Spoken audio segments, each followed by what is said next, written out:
Alright,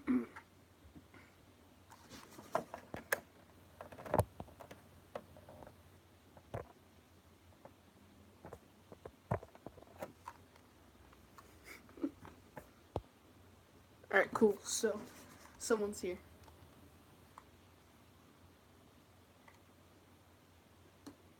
Playing some GTA.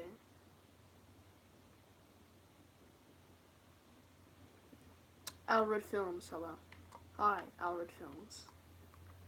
Okay, I'm just gonna call you Alred just because I don't know if it's Alred or Alred. I just say Alred. I don't really care. Yeah, I just need a name to call you, so I'll just call you that. Yeah, how's your day, Alred? Or Alred? Keep messing up. No, I'll just say Alred, okay? Because it's natural. It's natural.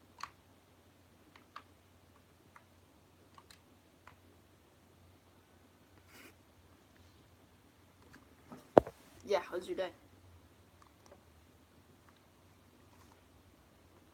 Cool. Yeah. I had a pretty nifty day, I would say. I finished up a script for a Batman video, and yeah, that was pretty cool. I'm gonna be working on my book later tonight, so that's gonna be nice. I just decided to do a live stream, just to talk and everything. I just thought that would be nice and fun and dandy. So yeah.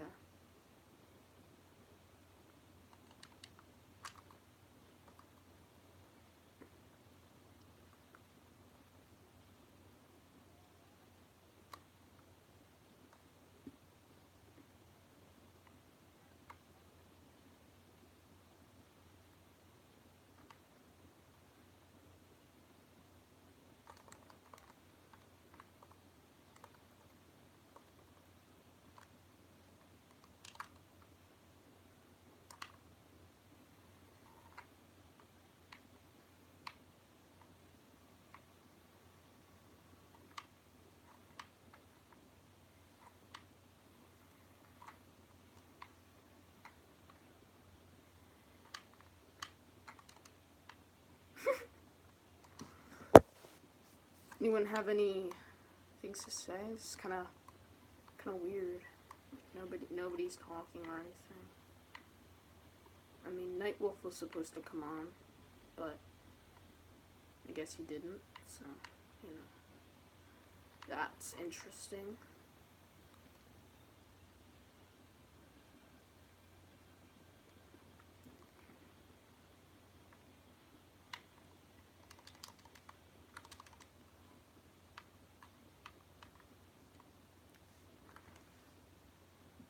What is the worst video you've made? I'm gonna be honest with you, Alred. I haven't seen all of your videos. But once I make a ranking, I'm sure that you'll know. But yeah, I guess. Um, I'll tell you one thing. The main thing that I really don't like about your videos is that a lot of times you upload like 3-second videos that are just tests and they get like hundreds of views. You know, that kind of pisses me off sometimes just because like I put a lot of effort into like my really long videos and they only get like, you know, like around 50 views. But other than that, I mean, if you mean like brick films, I honestly wouldn't know. Um, but yeah, I mean, like I feel like I would have to see more of your videos. I liked a lot of your earlier videos, like your Minecraft ones. They were a lot better because they were more consistent with like what you were doing.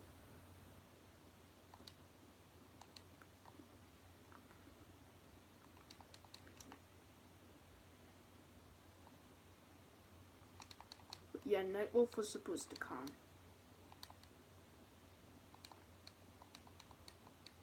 I don't know what's taking him so long. But yeah, do you have any questions you want to know? Oh right, so do you still want to know about how to write a villain's motivation? Just wondering, because I don't think I ever gave you like a definitive answer.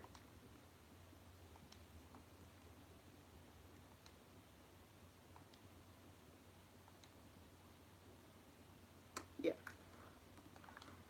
All right, cool. So basically, when you're writing a villain, it needs to be like when you look at like when you look at the villain, it needs to be reasonable as to what they're doing.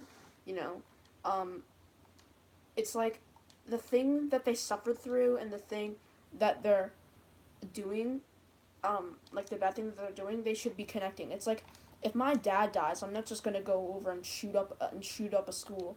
I'm not gonna do that because it's not connected to the school. But so you need to make it connected. So for example, if someone kills your dad, then you would. Okay, so for example, if the president led like an order to like kill your dad because your dad was doing something evil, then you would go and try and kill the president. So it's related. Um, and also when the villain is suffering, you need to show that they're suffering. Otherwise, we're not gonna believe it. Like for example, Ant-Man and the Wasp was really bad with this. Like, actually, I don't know if you've seen it yet, so I won't spoil it. But I can't. Like for example, what you shouldn't do is like say someone's dad died, right? Um, and then that's why they're the villain because they're angry at the person who killed their dad. Um, Basically, say the person that's angry is the villain. You need to show how much they cared about their dad, and you need to show how much pain they're in after the dad is dead. You need to show it, otherwise we're not going to believe it. Um, and this is also another thing, but it's not mandatory. Make whatever problem that your thing is directly connecting to more I guess more like something relevant to today's world. Because like a lot of times, like if someone's dad gets killed, so he goes after the killer. Um, that's I mean it makes sense, right? Motivations, but we can't as an audience relate to that. So what would be better is if you said, oh well, the dad died because they lived in a poverty, like a perverted place. So now they're gonna go back and like change that. That would be you don't have to do that though, obviously, but I'm just saying it makes it better. Yeah, Nightwolf was supposed to be here by now. I don't know why he's not. But yeah, do you have any other questions about like writing a villain or anything? Oh, finally he's here. Okay, welcome back, Detective Animation. Um, yeah, we're talking about we're just doing a Q&A pretty much, I guess. Yeah, can you guys just ask me a bunch of questions about me and like, or writing tips or whatever you want? Just Q&A. I made it to this crime scene. Wow. I don't know how to feel about that. I don't know how I feel about that. I mean, that joke hurts my feelings, honestly. Yeah, can you guys just drop down a like? Just so that when the stream ends, when people look back on it, it doesn't seem like nobody watched it. I got one like.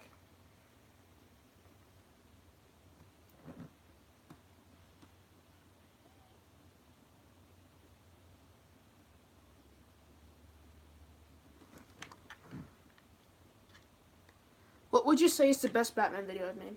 Um, I saw your Ask Batman video. I liked it, and I also liked how Batman saved Christmas. But that one was a little more abstract.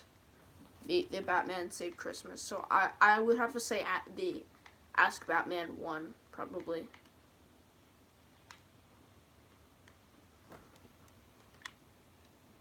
If I could rewrite Homecoming, how would I do it? I would make this story less about the Avengers and more about Peter Parker. I didn't like how every time that there was a problem that was presented, like a direct problem, not like a long-term problem, it could immediately like, oh, the suit has like some sort of mode to fix it. Um, and even when the suit doesn't have a mode to fix it, then Iron Man could just swoop in and save it. I didn't like that. Spider-Man should have solved the problems with his own creativity. That's kind of the point. You need that to be a superhero. Otherwise, is he really a superhero, or is he really just a kid playing with $1 billion suit?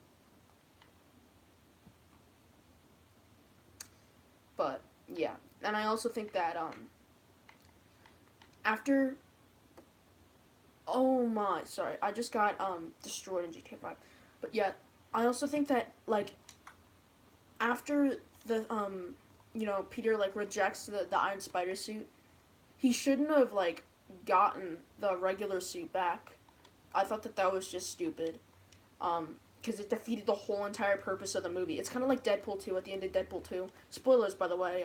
Just don't listen for like the next 10 seconds.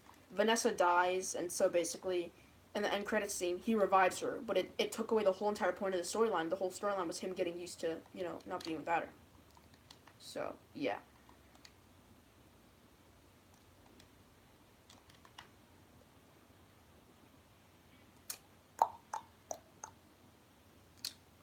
Any other questions?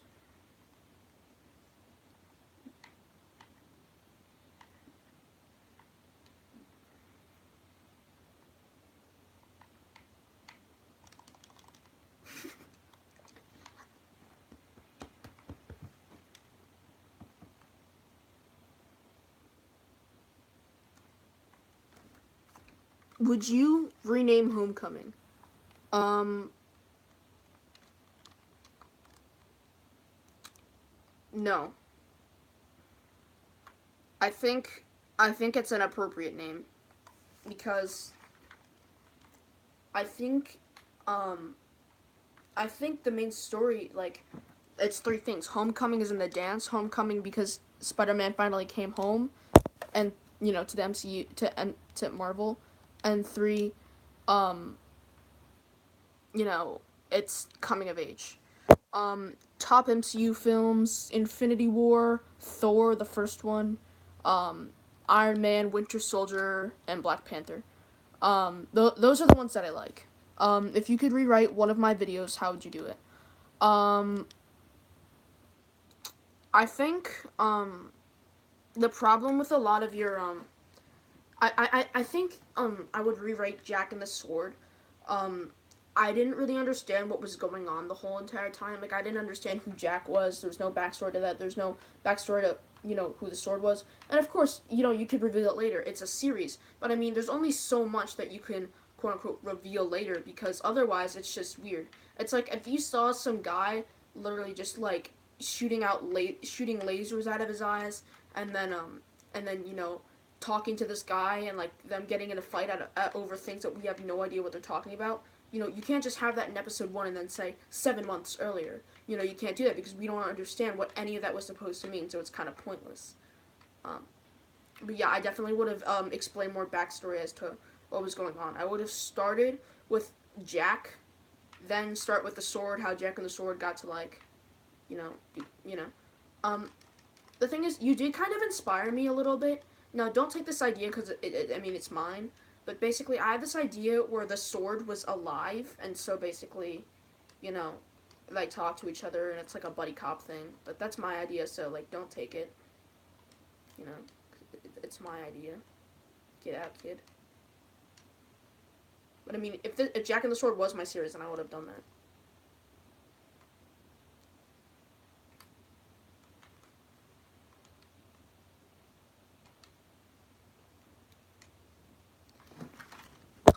Are there any other questions?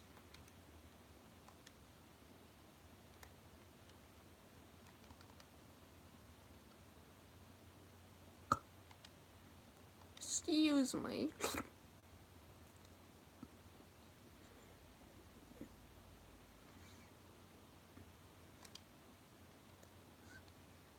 Favorite movie? My favorite movie of all time, maybe Iron Giant. I really liked Iron Giant. It was very compelling and it was original. Now it kind of gets copy and pasted a lot. You know the generic story where it's like a boy, usually a little boy, meets like this creature, and then the government or whatever kind of like organization is after it, so they have to like protect each other. That's just really generic nowadays. But Iron Giant was really the one that brought it to the table. There will be 3 chapters. Each will have 5 episodes. Oh, sick. That's pretty cool. Um, I like how you were calling it chapters and not like seasons. I'm actually doing that with the DC thing that I'm calling it chapters, not phases and stuff. So it's pretty cool. Do you guys have any other questions or anything?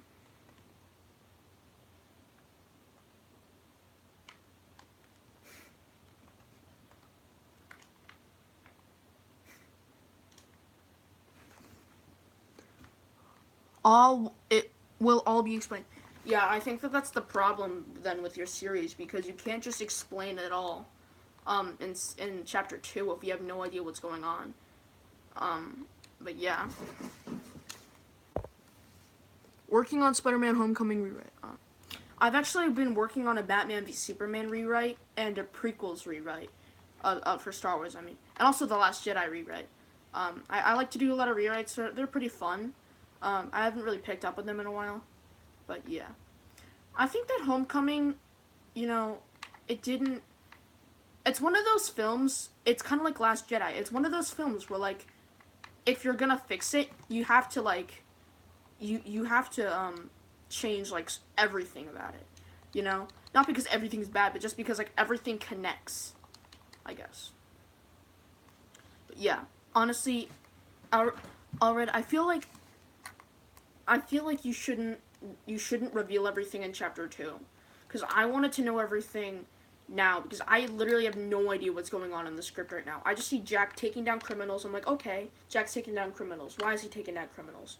And I never got any backstory to that. So I was pretty disappointed, and I didn't understand what was going on. I didn't understand, like, who his grandpa was, what was going on. You have... Yeah, the tonal structure. Yeah, essentially, yeah, because, like, the thing is that, you know, Homecoming is a good... It's a good, like, film when you look at it on paper, but it's not enjoyable. Because you can have, like, these really compelling stories, you know? You can have these, like, really compelling stories, and boil down all of the rules to a T. But it still won't be enjoyable if you're not having the other things that make it enjoyable, you know? It's like, you can't just expect everyone to love a film if you're doing these really complicated things that nobody knows about.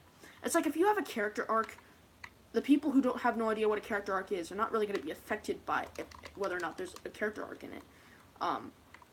You know? And of course there's, like, a subconscious factor where, like, satisfaction with the character arc, but I feel like it's, they're treating it like a hit or miss, you know? It's like, they're just thinking, oh yeah, I mean, movies are all good, but, like, it's just a hit or miss, you know? Like, sometimes it might be good, sometimes it might be bad. But I feel like it really comes down to it comes down to if it's enjoyable or not.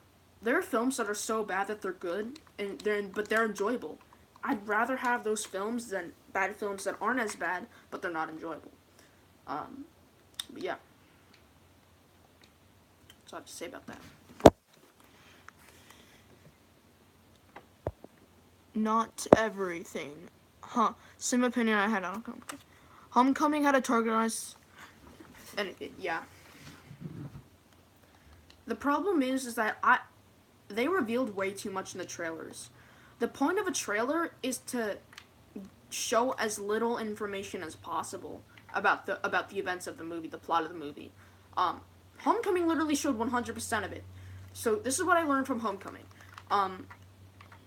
Basically I learned, okay, so Peter has a suit. He's being irresponsible with it because he's going down after Vulture.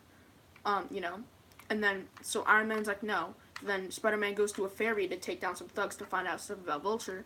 Then Iron Man takes away the suit. Then Spider-Man has to fight Vulture without the suit. And then the MCU people who, you know, make the trailers are like, oh yeah, I'm sure that they won't understand that, you know, Spider-Man's gonna beat the Vulture and then get the suit back. No, that's totally not gonna happen. But, like, it's so obvious, and they treat us like we're dumb. The backstory will be alright, epic, yeah. Then that'll be good. Well, actually, I kind of like when plots are simple. I think that when plots are simple, they're actually better. Like, for example, take every like iconic story. Think about the plot. It's simple. Lord of the Rings. You know, people have to they have to destroy a ring that allows Sauron to live. Harry Potter. Well, Harry Potter's kind of a carbon copy of Lord of the Rings, so it's kind of the same thing. Star Wars, they have to destroy Death Star, you know. It's really simple, and I actually kind of like that aspect of the story. Like, for example, there's no iconic movie that I know of that the plot is not simple. I think simple plots are way easier to memorize, and I think it actually helps with the iconography because it's easier to memorize. 3 parts to the plot, and so I have to. Um. Hmm.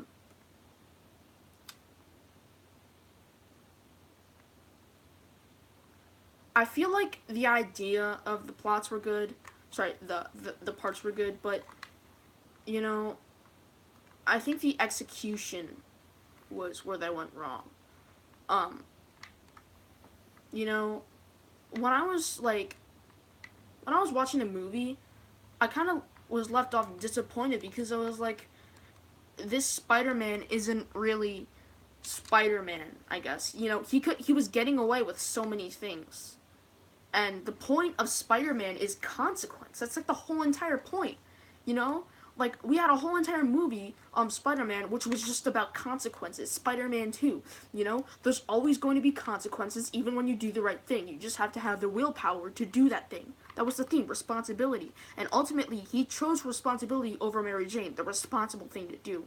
And then he gets her back in the end because he did the right thing. That was a good movie.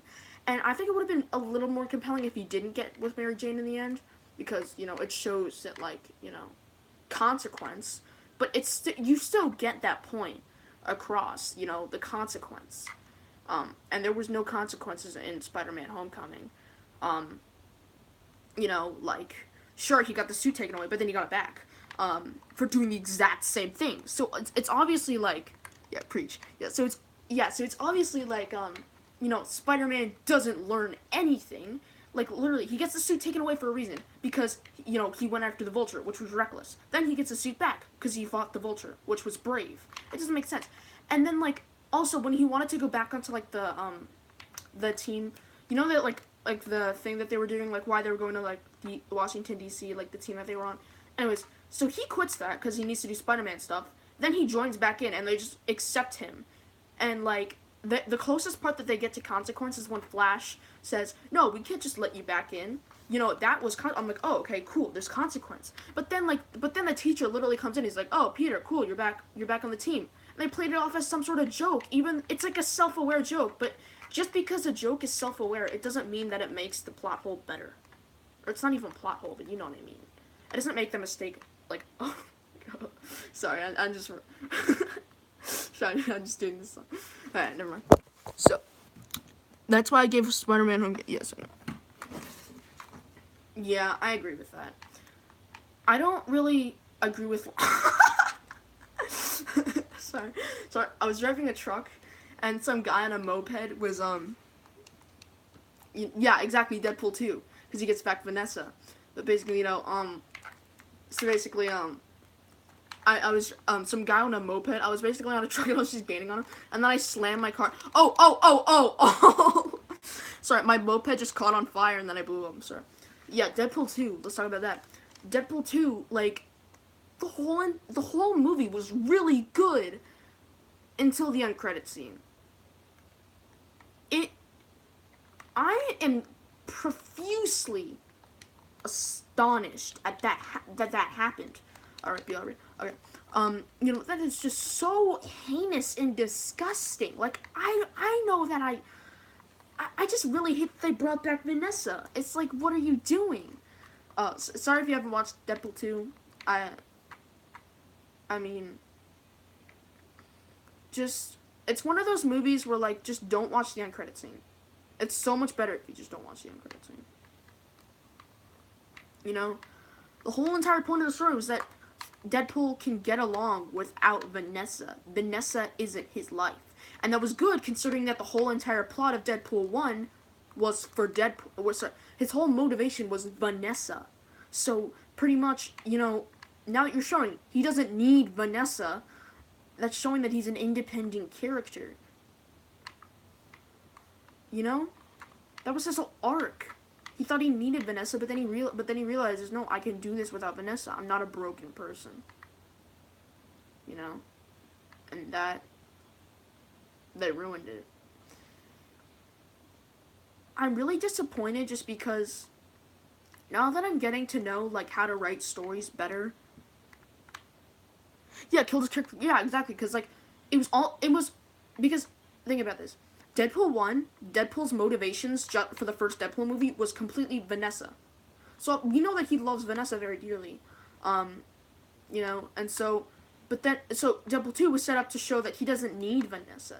He can be his own person. That was his whole entire arc. Um, you know? Um, but it got ruined because he brought back Vanessa, and that was just the problem. Um, but yeah. And I gotta say, it was really disappointing, when I saw that. Now that I'm starting to, now that, like, it's weird, because, like, little kids like me are learning how to write compelling stories. They're learning how to write these character arcs. Like, literally, like, adults that I know don't know what a character arc is, and I do. So that's showing you something. I'm learning what's going on, and the problem is that now that I'm learning what's going on, I see all of the bad things about these movies, and it's so, like, obvious to me that it feels like I could have done a better job with that movie if I was the one directing it, if I was the one writing, if I was the one producing it. And, it's really frustrating because they think that we're dumb. They think that we only want comedy and action, what's entertaining. But we also want a good story. They shouldn't balance it out thinking, oh yeah, we can only have one thing or another thing. We can only have one of them, not both. But no, you can have both.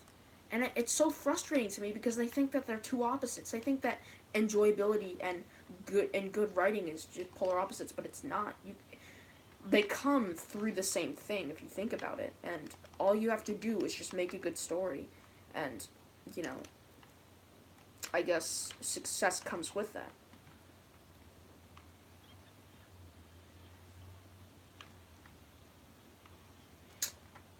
Yeah.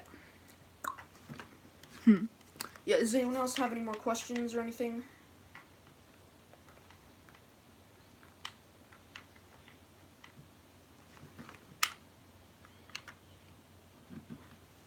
Very good sermon, yeah.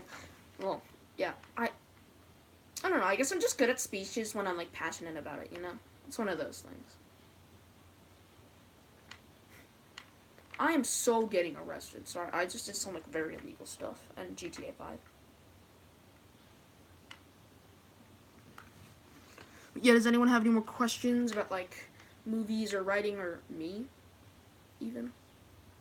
Probably not me. I actually prefer to talk about things that, like, about the movies and, like, writing. I prefer talking about writing.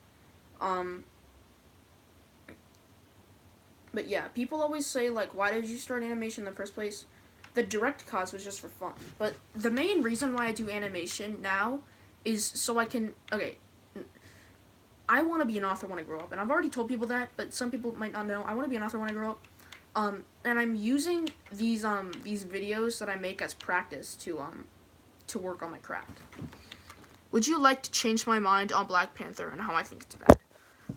Okay. I would like to know what you don't like about it. Yeah.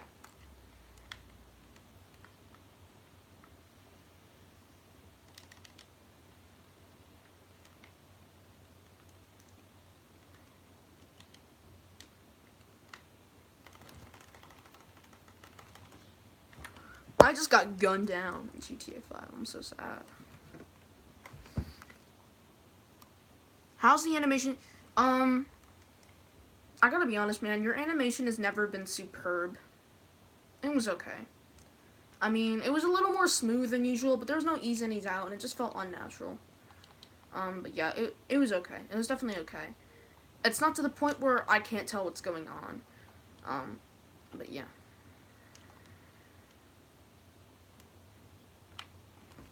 Black Panther, Killmonger, the throwaway characters, and the racist and dumb things. I didn't find what was racist about it. I mean, I heard what you said on the I heard what you said on the chat where you said, but I'll just go through this one by one. I'll get to Killmonger later. Yeah, Black Panther. You said that he he wasn't interesting, but I think what was interesting was that he's a character that's pretty much lost everything. You know, he's lost his dad, and he's lost his kingdom, and he's lost his family. He's even lost his life. And now he has to reclaim all of that. And I think you can really respect someone when, that is working their way up to reclaim everything, starting a revolution. And I think that that's kind of what he learned throughout the story. Like, he was starting a revolution, and he realized that's what Killmonger was trying to do. He realized that's what was right. So, inevitably, he pretty much saved the world, like 50 plus years of technological advancements. And I think that, because of the story that he's went through, because of the journey that he's been on since the beginning of Civil War, it was very compelling. But yeah, and I gotta be honest, I would have liked to see Black Panther earlier, but I could understand why they wanted it. Because the thing is, like, Spider-Man Homecoming and Black Panther, they were both Spider-Man and Black Panther were both introduced in Civil War. So, I feel like because they showed some of Black Panther's origin, they could have him later. But since they only told some of Spider-Man's origin, they had to have him earlier. But I feel like, you could really respect a guy who has to work his way up, loses everything. You can all relate to that. And he teaches us that even once we lose everything, that doesn't mean that we can't work our way back up to the top. And that's what I really liked about his character. And Killmonger, I really liked his character too. It really shined. When I was watching the story, I was like, dude, Killmonger, like, he doesn't, in the beginning I was like, I didn't really know who that guy was, He was one of those guys. And so essentially, once I realized what he wanted, but he technically cheated his way back up. Well, I would have to disagree. I mean, what Black Panther did was, he died. Right? So, and then he gets revived, right? So then, what he does is he goes back and he fights them. He fights them. That's how he's gonna claim his throne. That's how he's gonna do that. There's no other possible way that you could do that. And I think that Black Panther did not cheat. I think he did it. I think that once he overtook Killmonger's throne, it proved to everyone he is the warrior that Wakanda needs. So regardless of if he cheated or not, he shouldn't have put the throne at risk in the first place. Well, the thing is, he doesn't really have a choice. Like, when you think of it, when they're fighting, and then he says, like, yeah, I accept your challenge. If he didn't accept the challenge, then people would be pissed at him, like, oh, yeah, that guy's a coward, he shouldn't be our leader if he's a coward. So I feel like it was kind of mandatory for him to do that. But yeah. But I just found the story very, interesting, I guess. Because I've never really seen a story about a man who's lost everything and that has had to reclaim their throne, metaphorically and literally. Yeah. If people didn't hate, you're not a good leader. Wait. If people don't hate you, you're not a good leader. Yeah, and that's the thing, because, like, a lot of people did hate him. Like, his brother hated his rule, and that's why he allowed the fighting to commence. As a leader, you must make tough decisions. Yeah, I agree with that. And I think that that's also what's the guard's name? I forgot her name. But, she did that too, She had to measure up her responsibilities of being a guard and being loyal to the kingdom of Wakanda, or her responsibilities of saving Wakanda. And I think that, it was a good decision. I just don't see how you think that he was a bad leader, I guess. Yeah. But, yeah, that's all I have to say about that. But, alright, now let's talk about Killmonger. You said that you wanted Killmonger just to overtake the throne, nothing more. None of the resources stuff. I disagree. I do think that the thing is, if he was like, if he was really just wanted to overtake the throne, then you would call him a one-dimensional villain. You know, I bet that you would complain about that. But then, you know, now that he wants to help the world, it makes sense. Nobody just wants to make the world a worse place unless you're psychotic. You know, but even Joker, the psychotic one, had motivations. He wanted Batman. He wanted people to see Batman as a bad person because he thought that, you know, Batman wasn't doing his job right. You know, he wasn't. Yeah, yes, yeah. It's pretty much. And I feel like Killmonger, you know, he's a compelling villain because, you know, like, we see him go step by step just to do everything. And I think that, you know, demonstrating that your villain will do whatever it takes to, you know, to stop the hero or to do what is necessary, it shows courage and it shows strength and it shows bravery. I like Black Panther except for some plot holes. Yeah, there were some plot holes, but I guess just talking about the narrative as a whole, you gotta respect it. You know? But yeah. Honestly, Shuri was my favorite character. Probably everyone's favorite character. I just don't see how you don't like it, though. Because I feel like, you know, it's a very compelling story. Two characters that we can both get behind are facing off against each other. It's just like Captain America Civil War. I saw someone cry in the theaters of Civil War. And I'm sure that if we got more background and history to the characters, which obviously we weren't supposed to be, it would have made some of us cry. I'm not very sentimental to things that are like not real, so I wouldn't cry because I'm a savage. I'm a savage cabbage man. But you know, whatever. Yeah, that's all I have to say about that.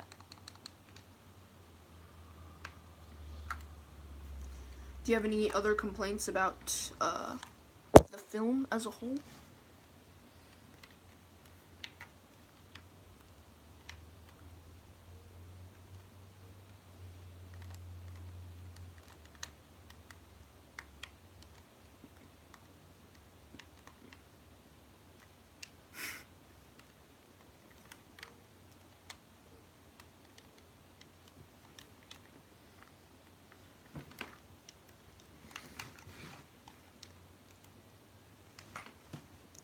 One plot hole with Killmonger is that if his father died, how did he know about Wakanda?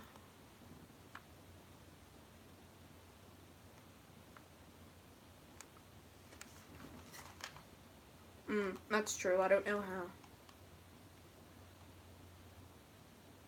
I think it's because he was working with Claw. Civil War was biased to Cap. Well, that's kind of the point. It's the point of view of Captain America. And I actually support Team Cap because, well, I mean, let's be real. The only Avenger who's caused actual damage is Iron Man himself. So we shouldn't be calling it the Sokovia Accords. We should be calling it the Tony Accords. I mean, I would, if I was an Avenger, I would sign that. The side characters.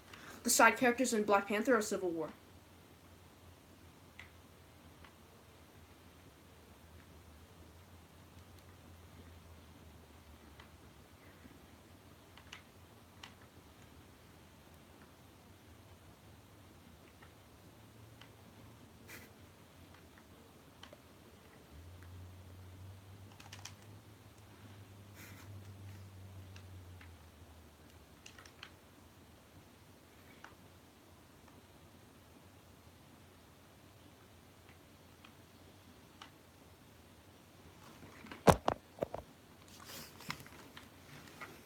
It's taking a long time for you to respond.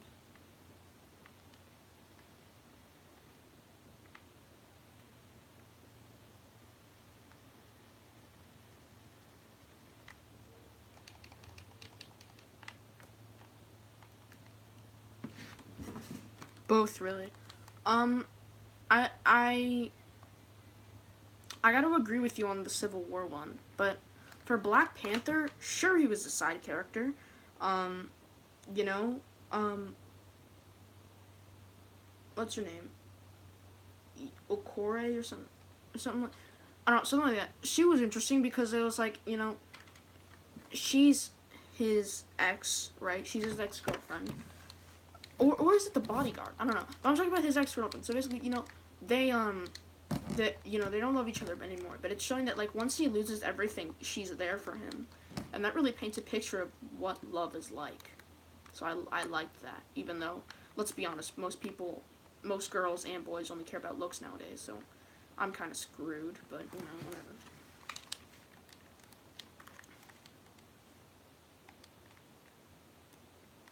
In my opinion, Civil War was just a waste of time. I just didn't really like it, but it still made people cry.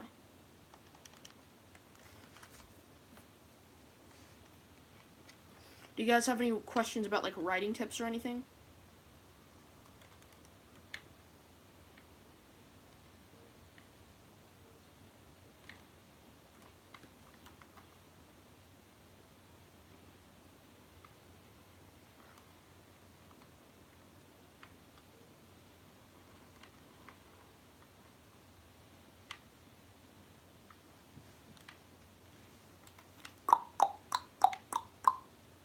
Anyone want to elaborate on anything?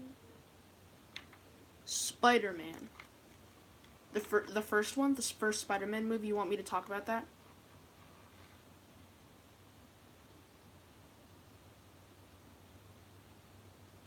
Yeah. Okay. Spider-Man. It was a good and engaging film. And I really liked it and enjoyed it. I liked the love triangle between Harry Osborn, Mary Jane, and Peter Parker. The only problem is that love triangles they're not good. If you guys are ever writing something and you're thinking about adding in a love triangle, just stop. Do not put in a love triangle. And I'm going to tell you why. Say there were two boys competing for a girl, right? The girl's deciding who to choose. And say you're one of the boys, even though you're probably the girl. No offense, but I mean, both of you were sissy little.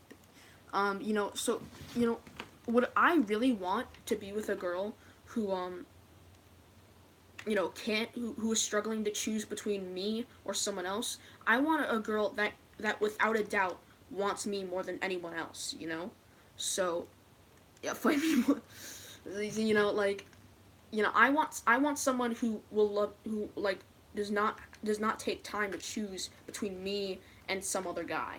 I don't want to, unless this is like The Bachelor, I'm not going to want that. So, obviously, there's going to have to be real chemistry over time, and stuff. I also didn't like how Peter Parker, the only reason that Peter Parker actually likes Mary Jane is because she looks hot. That's literally the reason. Like, every kid in high school only likes people because they look hot, right? He liked her in high school. There's no explanation as to why he likes her.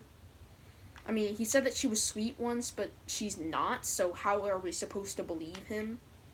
He said it to her face, obviously, so, he has to be nice. Mary Jane just came off as really unlikable.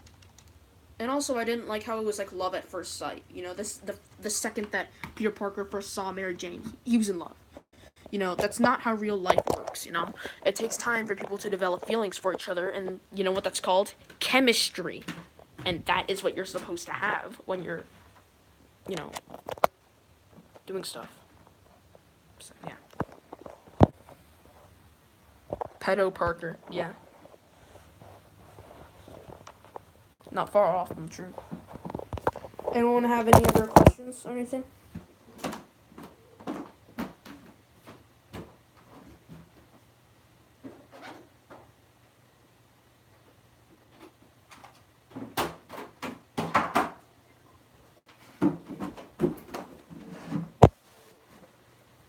Yeah, does anyone have any other questions about, like, writing and stuff?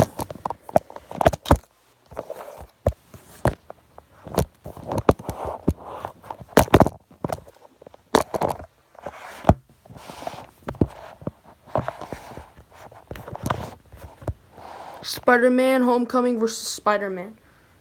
Well, the difference between them is that one of them is good. Hold on, I'm trying to find out like the angles of it. Okay, yeah. Spider-Man is a story about a kid, and him essentially finding out who he is. You know? And then Spider-Man Homecoming is about him finding out nothing.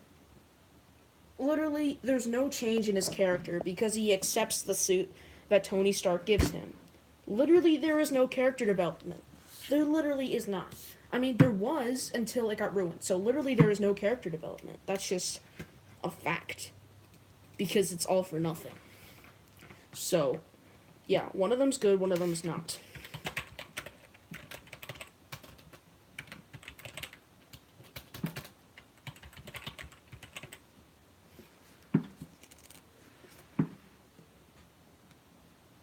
Him proving he's Spider-Man.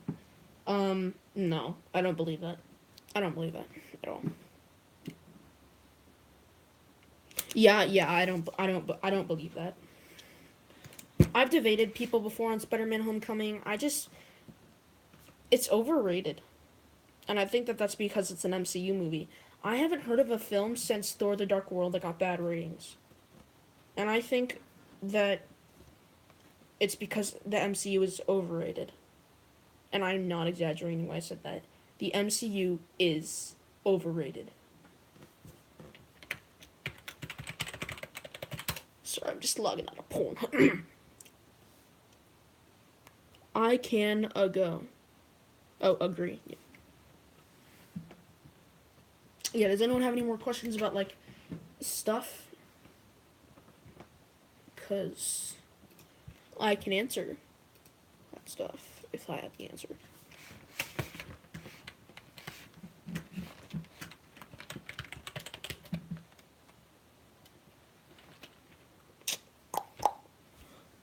Black Panther was interesting, but because of all the plot holes, it brought it down to a 7 out of 100.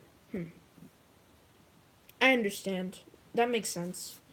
I think plot holes, it depends. Like, if there's a plot hole but I don't notice it until I'm thinking about the movie, it doesn't affect how I feel about it. But if it's a plot hole to the point where, like, I'm in the experience and I'm like, wait, how does that work? That's when I bring down points. Do like stuff. What? Oh, do like stuff. So you want me to do things? Want me to put my PP in it? I mean, I'm not arguing with you, but I'm just saying that's what you want.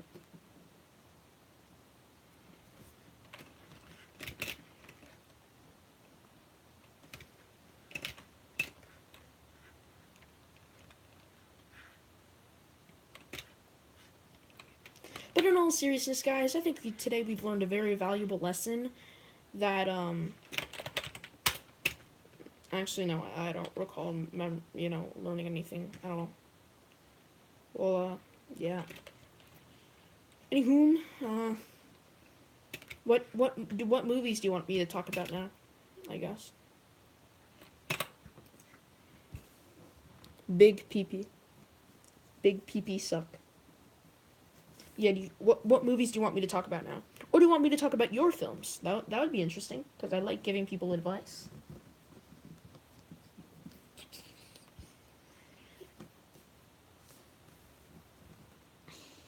Spider-Man, I have to disagree with you on that.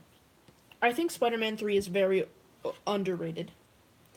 And I think that Spider-Man 3 is actually very good.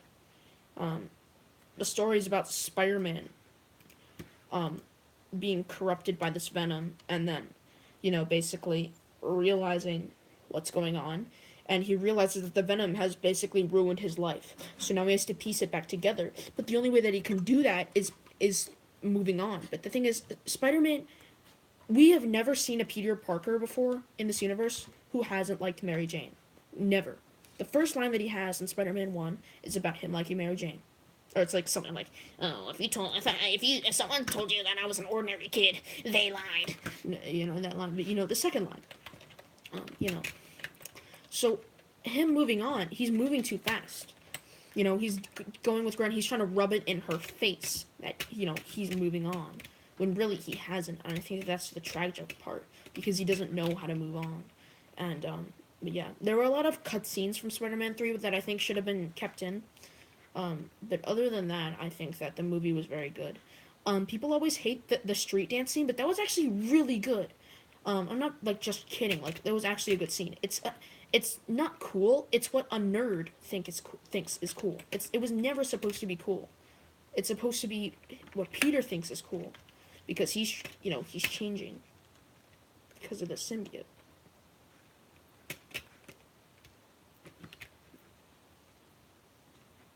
Does anyone have any more questions? Oh, and also, just in general, I think that Spider-Man 3 was more enjoyable. Also, because, like, literally, Spider-Man Homecoming was, it was a filler. Like, literally nothing changed. Except for, like, 2 people learned his secret identity, but that doesn't, like, what does that even mean to me? Spider-Man 2 versus Amazing Spider-Man. Is that even a joke? Amazing Spider-Man was just bad. Are you saying that because you think Amazing Spider-Man was your least favorite? Okay. I don't like Amazing Spider-Man. Spider-Man 2 is a story about someone who needs to decide whether or not they're going to choose Mary Jane or,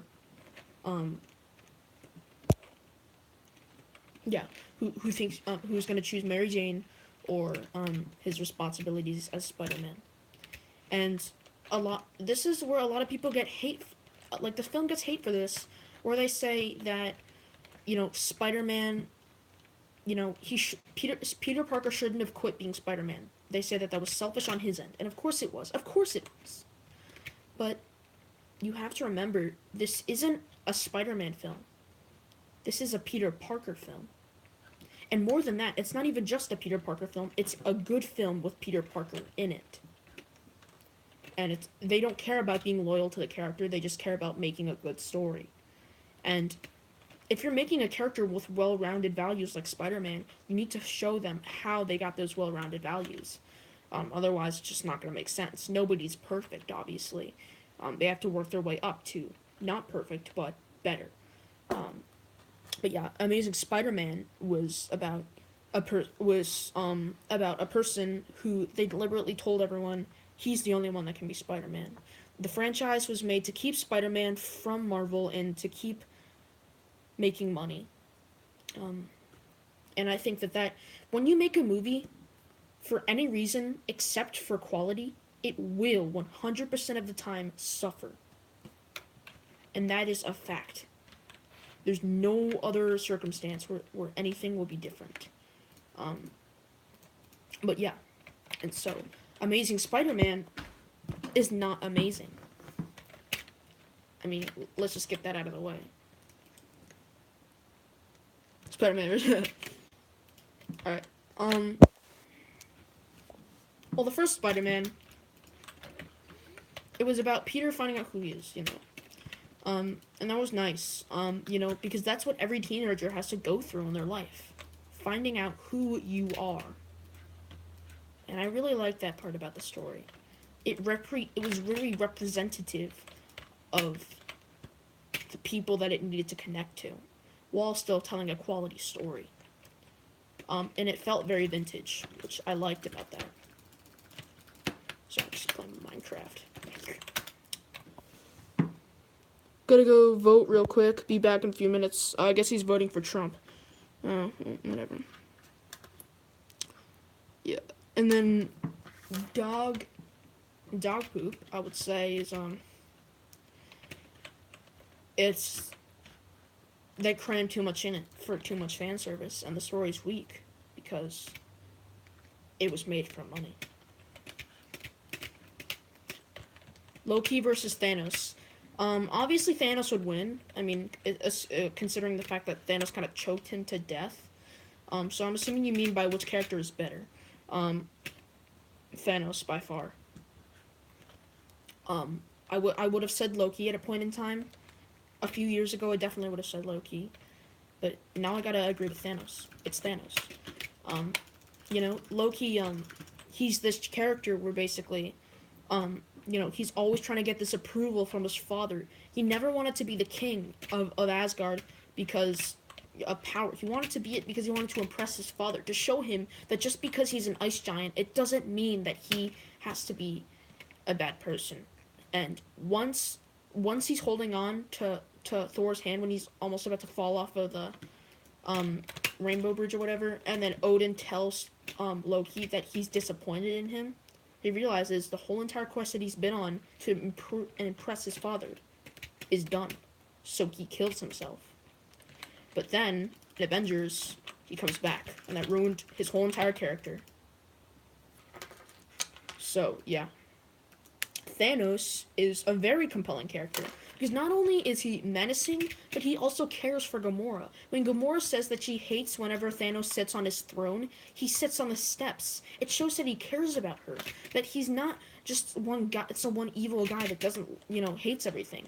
And the thing is, we also get to see that he's determined to do whatever it takes to, get the Infinity Gauntlet assembled with all the gems when he kills Gamora.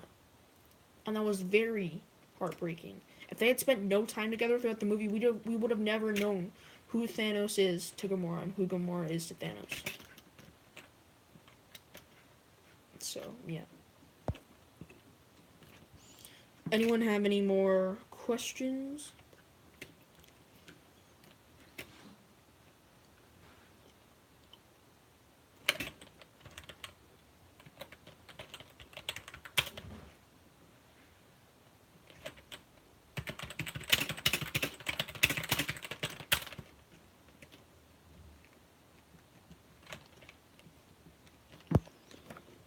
He's a nihilist. That's why he's compelling, in my opinion.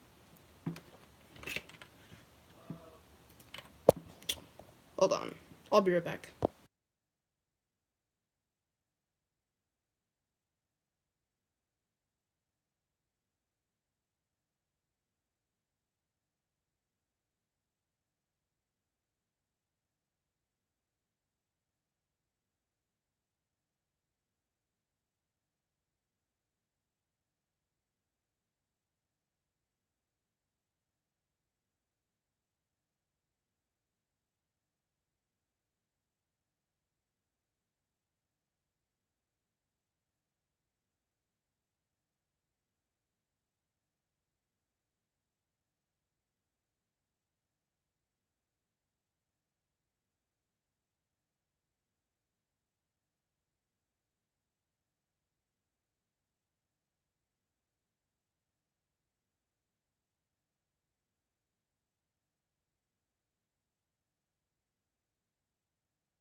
Sauce.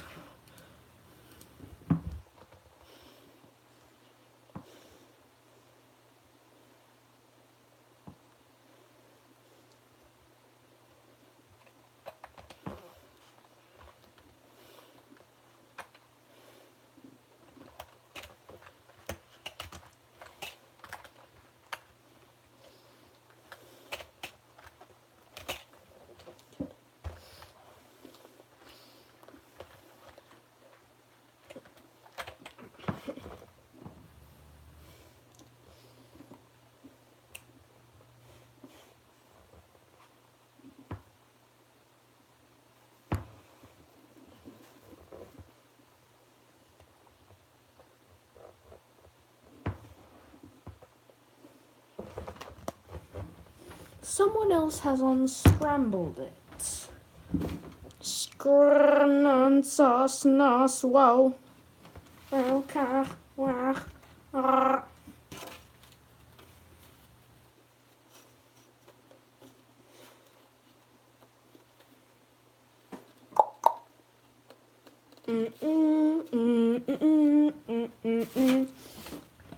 Welcome back, man.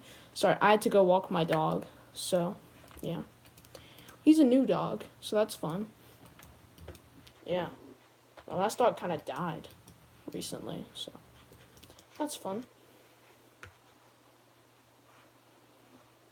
Batman. Which Batman? Do you mean a character or a movie Batman? Oh, Batman v Superman. Okay.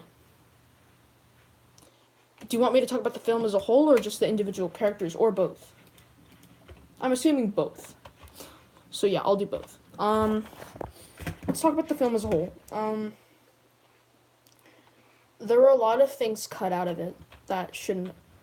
Yeah, there are a lot of things that were cut out of it that should not have been cut out of it. Like for example, the reason that Superman hates Batman, it was cut out. And for what? All these stupid slow motion scenes that we got? No, are you kidding me? It's so stupid because like there's so many things crammed in there, and like it's so obvious that you just need to take some stuff out and then just so easily push in some other stuff that works. You know, like why is there this email scene? You know, that was stupid. The hero should have been recruited one by one. The whole premise of Batman v Superman is stupid. It was just made to make money. It's so Batman versus Superman. That is so easily one of the biggest cash grabs of all time. And I kid you not, that is the greatest insult to comic book fandom I've ever gotten to witness in my life. It is disgraceful because, you know, it hurt my feelings, so I don't know what to say. Yeah. Let's talk about Batman. So Batman, he meets Wonder Woman, does all this random stuff, checks some emails and stuff. Boring. Nothing compelling, nothing interesting about his character. We didn't learn anything. Like, all we learn is that he kills people. Which one is already, like, completely against his character. And second, like, what is that even supposed to tell us? We want to know why he's Batman, why he's doing all this, and we didn't learn any of that. And it's just sad, you know? At least with Superman, we know why he's a hero. I mean, with Superman, it's like, yeah, I understand. But I think that also in this movie, they kind of messed him up. You know, Superman, like, he was bland and he was boring. He's lame. People, like, the thing is that DC is completely destroying Marvel in the comic book and pretty much everything except for TV because they're equal. Not in quality. Marvel's better in quality, but I mean, like, in how people think it is. So besides movies and TV shows, or sorry, like live action TV shows, DC's completely destroying Marvel. But the thing is, people think that Marvel's winning because of media representation, because people only care about movies, not comics. So, you know, like, like when people walk away, when a casual moviegoer or even a Marvel fan gives Batman v Superman a try, they're gonna walk away thinking, oh, so I guess Superman's a boring character. But he's not. He's so interesting. There's literally an episode in the Justice League TV series where Superman loses all of his powers, gets sent to the future, and has to travel on his own and like find out like how to move on with life without his powers. It's so cool. And then people think, oh yeah, Batman's just boring and gritty and he kills people. No, he does not. Literally, and also in the same show. It might have been Unlimited or the regular one, I'm not sure. But anyways, so Batman goes over to this girl, right? And she's dying because her powers are, spiraling out of control. Literally, the girl is scared. She's sitting on a swing, and Batman sits with her until she dies. That was so good. And then, like, we're just taking these stupid stories, and it's so disappointing because, like, you're wasting our time. And the thing is, I'm always gonna watch superhero movies because they're enjoyable, but they're not good. Um, and I think it's just oversaturated at this point. You know, you need to know what you want from the beginning. Yeah, that's all I have to say about that.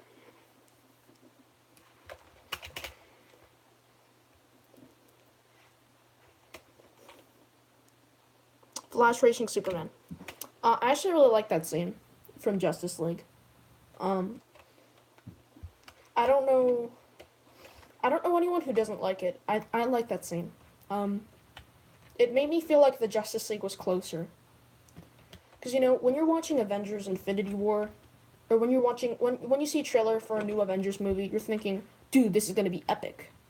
When you hear a Justice League movie's coming out, you think, aw, my family's coming together, because that's what they are. They're your family, and I actually like that scene because it gave that homage to that, and it was really nice because of justice and everything. So yeah, give it justice. No pun intended. But yeah, I really like that scene.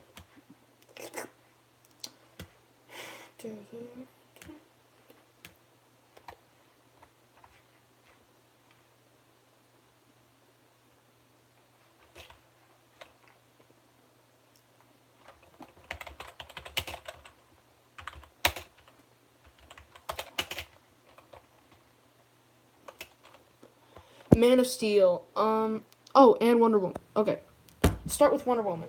Um.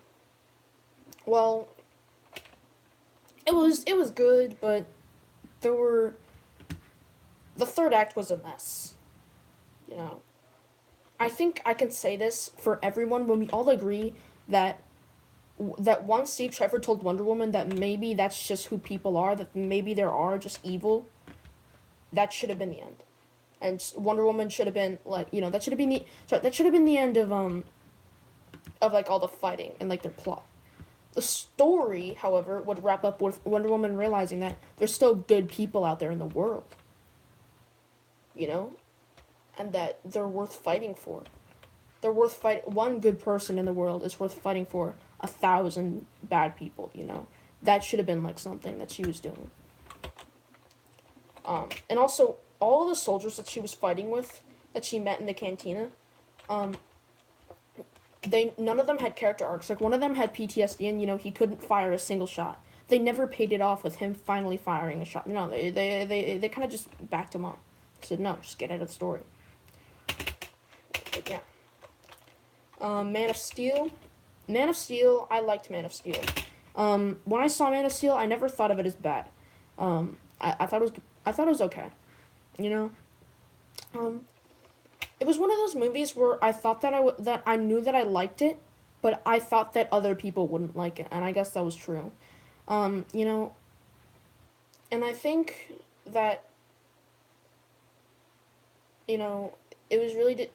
I don't know how to say this. Man of Steel, Superman in Man of Steel was very dark. Um, yeah. Um, but he made a lot of irrational decisions regardless. He should not have snapped Zod's neck. He should not have killed Zod.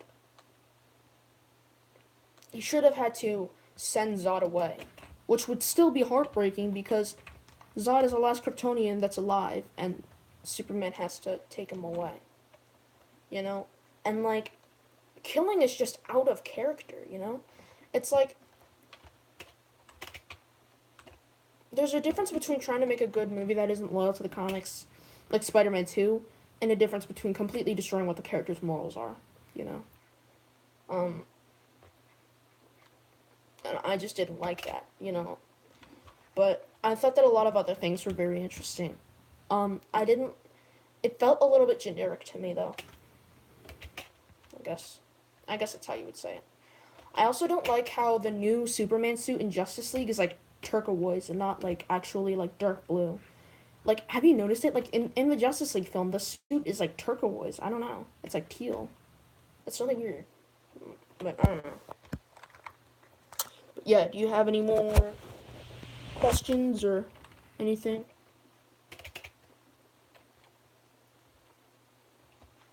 Want me to review South Sudan?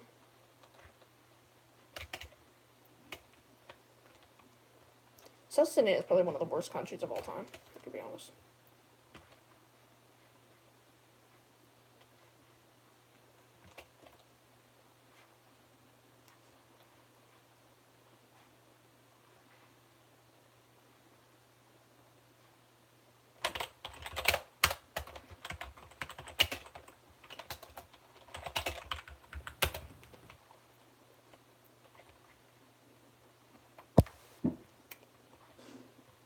Oh, he left. Well, never mind. Guess that's the end. Oh, no, he's back. Never mind. Do you have anything to say? It's kind of awkward.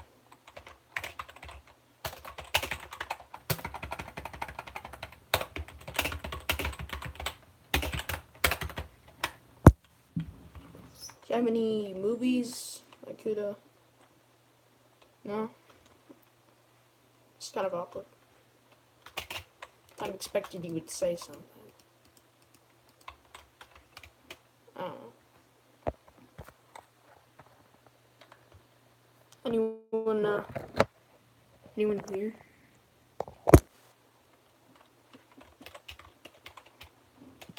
This is awkward.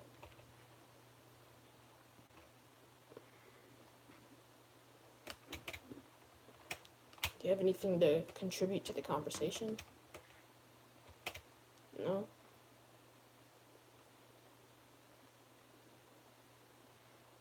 Anyone? I'm very lonely. My mom ditched me on the road for a pack of gum. I'm looking for friends. People with special abilities. I think that there's a threat coming. You were supposed to say stop right there, I'm in. Not even sure if Nightwolf's on. I think he died. I mean, as good as that is, now I have no way to talk to him, so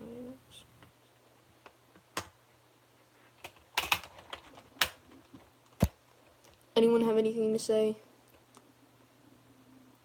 All it's just empty conversation.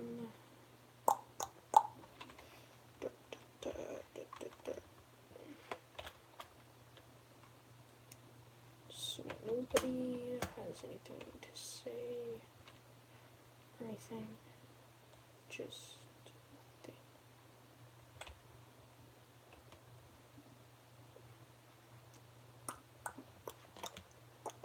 well, I guess I'll just end the stream.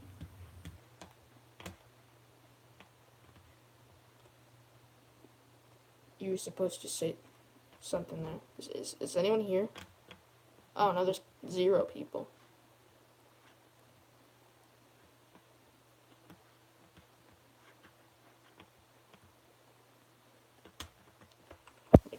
Nobody's saying anything. So.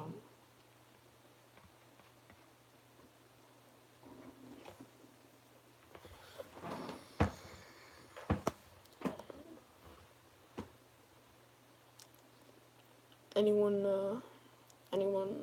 wanna talk? Is anyone there?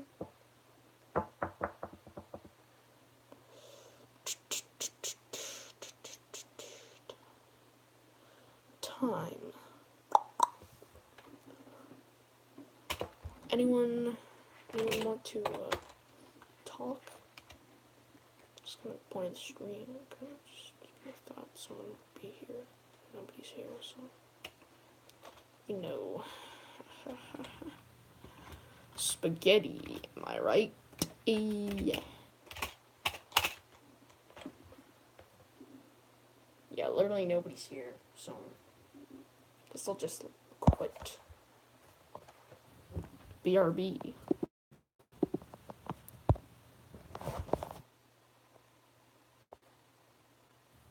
Yep. Spaghetti.